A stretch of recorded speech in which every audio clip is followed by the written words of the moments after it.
भारत को दुनिया के अंदर एक बार फिर से अपने युवा खिलाड़ियों के माध्यम से भारत की शक्ति और सामर्थ्य का परिचय दुनिया के अंदर दिलवा सके। और उत्तर प्रदेश के अंदर इस प्रकार की व्यवस्था को हम आगे बढ़ाने का कार्य करेंगे। भाइयों बहनों, कन्नौज में भी ये व्यवस्था हम लोग लागू करेंगे और मैं चाहूंगा जितनी जल्दी हो सके अपना प्रस्ताव भेजिए। सरकार इसमें पूरा सहयोग करेगी, कन्नौज के लिए भी सहयोग करेगी, अन्य जनपदों के लिए भी सहयोग करेगी।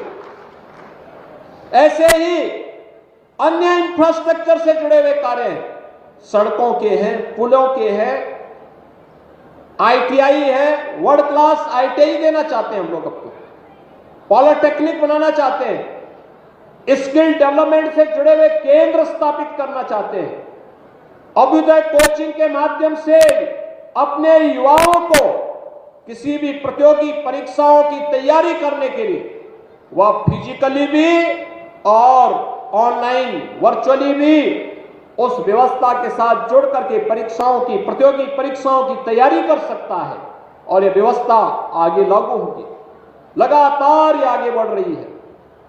ऐसे ही अटल आवासीय विद्यालय की तर्ज पर हर जनपद में एक एक विद्यालय हम लोग खोलने जा रहे हैं। की समस्या का समाधान हो, तकनीक की समस्या का समाधान हो, उसकी पैकेजिंग की समस्या का समाधान हो या मार्केटिंग का या एक्सपोर्ट का, इन सब में सरकार अपने स्तर पर सहयोग करके इत्र के व्यापार को वैश्विक मंच प्रदान करने का कार्य कन्नौज के माध्यम से अवश्य करेगी। भैया बहनों, मैं जब भी यहां आता हूं एक बात जरूर सुनने को मिलता है और मिलता था कि कन्नौज में यहां पर गवर्नमेंट मेडिकल कॉलेज था। गवर्नमेंट मेडिकल कॉलेज बाबा साहब भीमराव अंबेडकर के नाम पे था। भारत के संविधान के शिल्पी बाबा साहब भीमराव अंबेडकर। समाजवादी पार्टी की सरकार को पता नहीं क्या चिढ़ थी इन महापुरुषों से।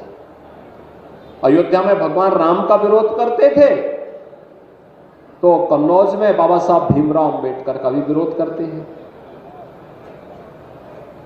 यानी उनको परिवार के बाहर कुछ भी नहीं दिखाई देता है, अपने परिवार के बाहर सोच ही नहीं सकते।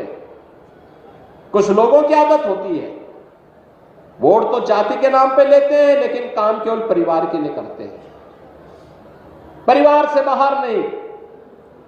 लेकिन भाइयों बहनों, हम फिर से आपको आश्वस्त करना चाहते हैं, जो हमारे जनप्रतिनिधियों की भावनाएं हैं, जो यहां पर अभी कहा है, असीम जी ने भी कहा है, सुब्रत जी ने भी कहा है, हमारे अन्य माननीय विधायकगण भी इस बात को कह रहे थे कि बाबा साहब भीमराव अंबेडकर के नाम पर फिर से मेडिकल कॉलेज का नामकरण होना चाहिए।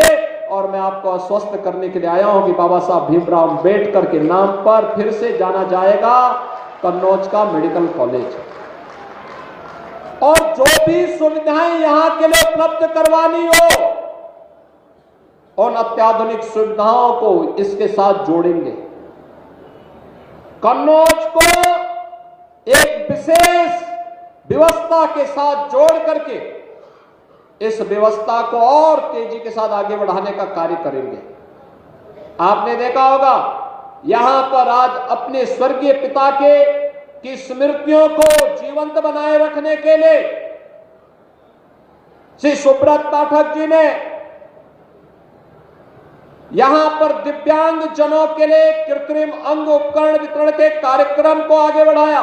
5000 से अधिक यहां पर कृत्रिम अंग उपकरण वितरण के कार्यक्रम संपन्न हुए, बड़ी संख्या। और इन सभी पदाधिकारियों को पकड़ करके एक बार अयोध्या में रामलला का दर्शन करने के लिए जरूर आइए।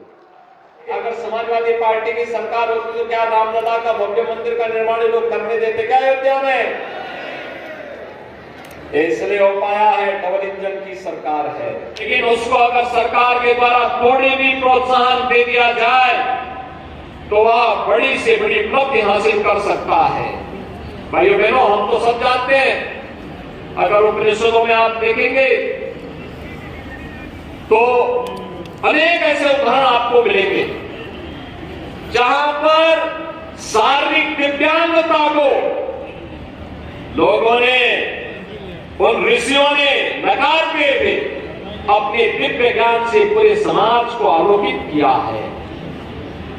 और मध्यकाल में ब्रजभूमि में सूरदास जैसे ऐसे यशस्वी कवि हुए हैं जिन्होंने अपनी रचनाओं को समाज का मार्गदर्शन किया है।